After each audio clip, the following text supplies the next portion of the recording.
Every week there was an altar call in those early days of church, and I didn't understand. A lot of people will go up and they'll just go right up to the altar and they will ask Jesus to enter their lives. But at some point during one of those altar calls, I just did it sitting in the seat that I was in.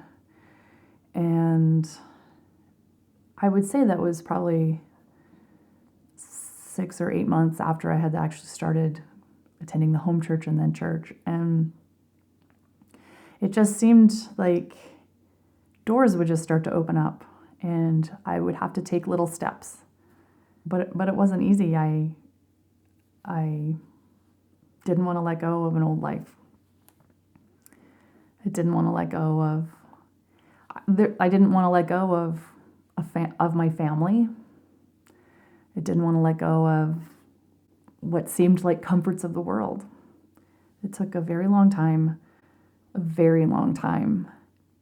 to understand that the comforts of the world are far less than what we can receive when we're fully involved and surrendered. It was a really steep learning curve. I'm stubborn. And I did hear a quote from a loved one. And it was my mother when I really became involved with the church and knew, and when I finally knew that the Lord was present in my life and changed my life, I professed my faith to my mother. And her words were, "I thought I've raised you better than that."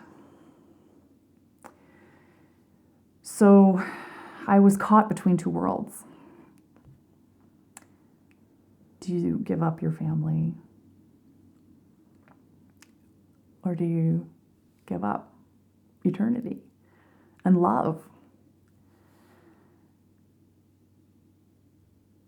So I think for a while, because of that, I walked the line between fully surrendering and because you just don't want to give up.